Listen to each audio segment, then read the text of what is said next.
అందరికీ నమస్కారం. ఈరోజు మనం ఒక చాలా పవిత్రమైన మాసం గురించి వివరంగా మాట్లాడుకుందాం. అదే కార్తీక మాసం. నమస్కారమండి. పురాణాల్లో చూస్తే అన్ని తీర్థయాత్రలు, యజ్ఞ యాగాదుల కన్నా కూడా ఈ కార్తీక మాసంలో చేసే చిన్న పనికి కూడా ఎంతో ఫలితముంటుందని అంటారు కదా. అవునండి.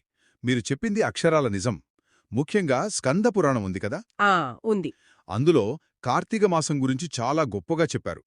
ఈ మాసం సాక్షాత్తు కేశవునికి అంటే శ్రీ మహావిష్ణువుకు అత్యంత ఇష్టమైన మాసమట. ఓహో. అందుకే ఈ నెలలో ఆ స్వామిని తలుచుకుని చేసే చిన్న పుణ్యకార్యమైనా సరే అక్షయమైన అంటే తరగని అంతులేని ఫలితాన్ని ఇస్తుందని చెప్తారు. అద్భుతం.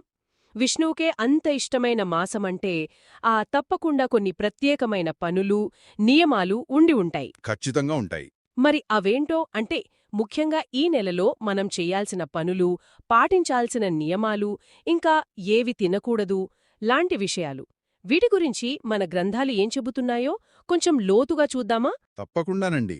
కార్తీక మాసంలో ముఖ్యంగా చేయాల్సినవి ఓ 5 పనులున్నాయి. 5 పనులా?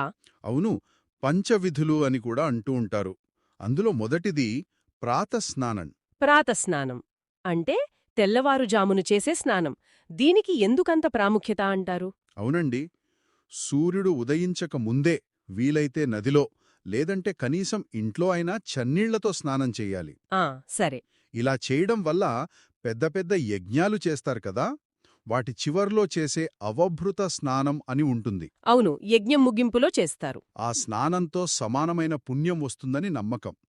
ఇంకా చెప్పాలంటే గంగా, యమున, కావేరి లాంటి నదుల్లో చేస్తే ఆ ఫలితం కోటి రెట్లు ఎక్కువట.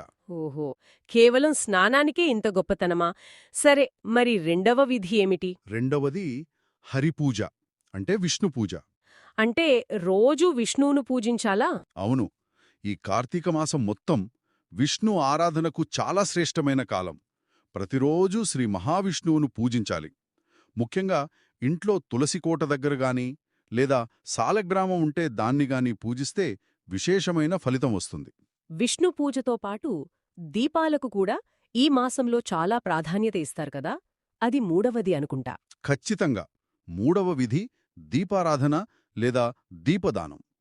కార్తీకంలో దీపాలు వెలిగించడం అనేది చాలా ముఖ్యమైన పనుల్లో ఒకటి. ఎక్కడెక్కడ వెలిగించాలి అంటారు? విష్ణు ఆలయంలో, శివాలయంలో, నది ఒడ్డున, తులసీ మొక్క దగ్గర, ఇంట్లో దేవుడి ముందు, ఆఖరికి బయట ప్రదేశాల్లో కూడా దీపాలు పెట్టడం మంచిది. ఎందుకని? ఎందుకంటే లక్ష్మీదేవి దీపాల వెలుగున్న చోట ఇష్టంగా ఉంటుందని, అక్కడ అనుగ్రహిస్తుందని ఒక నమ్మకం.